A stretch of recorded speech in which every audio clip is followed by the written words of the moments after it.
Listeners, শুভ বড়দিন। এবং আমাদের উপদেষ্টা মহোদয় স্যার অত্যন্ত সুন্দরভাবে বলেছেন যে আমাদের দেশের সংখ্যালঘু বা সংখ্যাগরিষ্ঠ এই ধরনের কোনো কথা থাকবে না। তো যথারীতি আজকে আপনাদের সাথে আমি আছি সাংবাদিক ডক্টর নীল, এবং আমার সাথে আছেন একজন চমৎকার ব্যক্তিত্ব যার আসলে পরিচয় আমার মুখ থেকে দেওয়াটা আসলে আমার ধৃষ্টতা। তিনি একজন প্রবীণ বর্ষিয়ান রাজনীতিবিদ, বাংলার এবং ফকিরহাটের সমগ্র বাগেরহাটের একজন গর্বিত সন্তান, একজন আলোকিত মানুষ, এবং ওনার পরিচয় আসলে অনেকগুলো। তো উনি সম্পর্কে আসলে আমার মামা হন, কিন্তু এখন অবশ্যই উনি স্যার।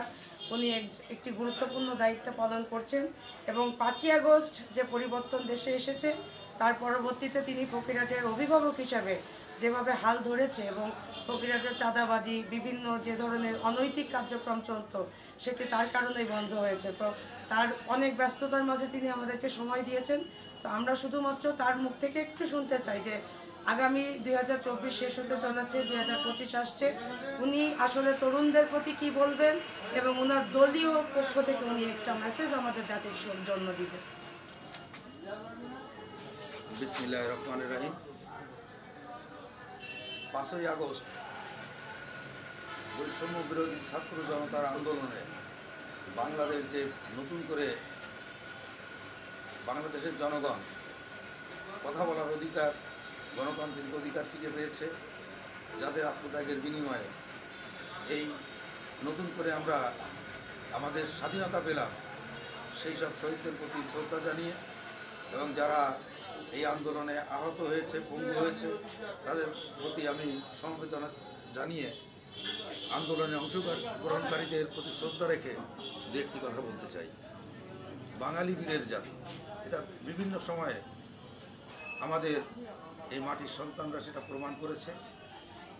1952 ভাষা আন্দোলনে প্রমাণ করেছে, 69-এর গণ আন্দোলন,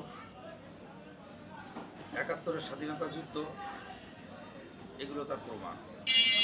আমরা 71-এর স্বাধীনতা যুদ্ধে নতুন একটি বাংলাদেশ পেয়ে আমরা আশা করেছিলাম যে বৈষম্যহীন সমাজ ব্যবস্থা কায়েম হবে,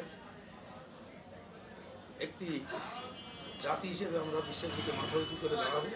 কিন্তু বিভিন্ন সময়ে বিভিন্ন কারণে আমাদের সেই আশাকাঙ্ক্ষার প্রতিফলন ঘটেনি। আমরা গণতন্ত্রের জন্য বারবার যুদ্ধ করেছি, বারবার কথা বলেছি। সর্বশেষ 2009 সাল থেকে বাংলাদেশে একটি স্বৈর শাসক ফ্যাসিস্ট সরকার ক্ষমতায় এসে দেশের মানুষের গণতান্ত্রিক অধিকার, কথা বলার অধিকার কেড়ে নিয়েছিল।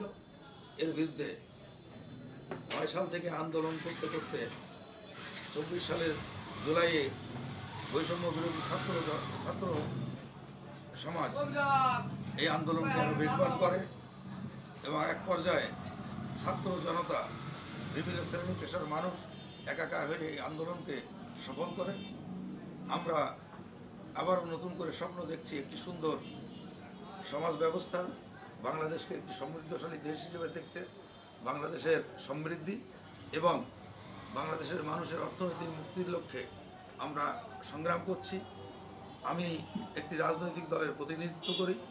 এই রাজনৈতিক দলের কর্মসূচি অনুযায়ী আমরা এদেশের মানুষকে অর্থনৈতিক মুক্তি এবং বেকার সমাজকে কর্মমুখী শিক্ষা এবং তার মাধ্যমে তাদের কর্মজীবনে আত্মনিয়োগের সুযোগ করে দিতে চাই। আজকে কর্মহীনতার কারণে এবং রাষ্ট্রীয় অব্যবস্থাপনার কারণে আমাদের যুব সমাজ, ছাত্র সমাজ বিপদগামী হয়েছে, নেশায় আসক্ত হয়েছে, চাঁদাবাজি, অস্ত্রবাজিতে তারা লিপ্ত ছিল। আস্তে আস্তে এই অবস্থা থেকে উত্তরণ ঘটছে এবং ছাত্র সমাজ নতুন করে ঘুরে দাঁড়ানোর চেষ্টা করছে। তারা নীতি নৈতিকতা অনুযায়ী এদেশে রাজনীতিতে অংশগ্রহণের সুযোগ তৈরি করছে। রাষ্ট্র কাঠামো পরিবর্তনের জন্য তারেক রহমান যে 31 দফা সুপারিশ দিয়েছে, তার মধ্যে অত্যন্ত আশার কথা হচ্ছে যে জাতীয় নির্বাচনে যে দলই সংখ্যাগরিষ্ঠতা অর্জন করুক, তাদের বিএনপি যদি সংখ্যাগরিষ্ঠতা অর্জন করে, উনি বলেছেন উনি সর্বদলীয় সরকার গঠন করবেন। সকল দলের অংশগ্রহণে একটি সরকার গঠিত হবে, যাতে কোনো সরকার ক্ষমতা থেকে বেপরোয়া না হয়ে যায় এবং এক ব্যক্তি 2 বারের অধিক বাংলাদেশের প্রধানমন্ত্রী পদে নির্বাচিত হতে পারবেন না। এটা একটি রাজনীতিতে নতুন মাত্রা যোগ করেছে। আমরা আশা করি এর মাধ্যমে আর কোনো নতুন ফ্যাসিস্টের এই দেশে জন্ম হবে না এবং গণমানুষের গণতান্ত্রিক অধিকার, কথা বলার অধিকার এবং তাদের জীবনমান উন্নয়নের ক্ষেত্রে সহযোগিতা পাবে।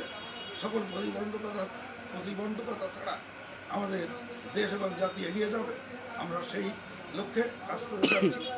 আমরা ইনশাল্লাহ কামিয়াব হব এই আশা রেখে আমার সংক্ষিপ্ত বক্তব্য এখানে শেষ করছি। ধন্যবাদ। সুপ্রিয় লিসেনার্স, আপনারা শুনতে পেলেন অডিয়েন্স যে আমাদের অভিভাবক, আসলে অভিভাবক শব্দটি ওনার জন্য অ্যাপ্রোপ্রিয়েট।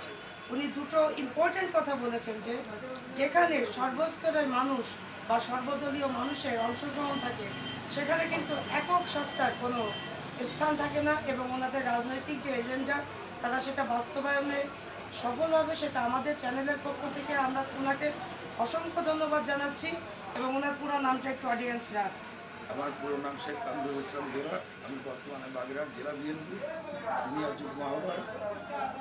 আমি বাগেরহাট জেলায় যে সাংগঠনিক কার্যক্রম শুরু হয়েছে সম্মেলন উপলক্ষে তার সাংগঠনিক উপকমিটির রামপাল মোংলা এবং মোংলা পৌরসভা সাংগঠনিক দায়িত্ব পেয়েছি এবং সেই সাংগঠনিক কাজ আগামীকাল থেকে শুরু হবে।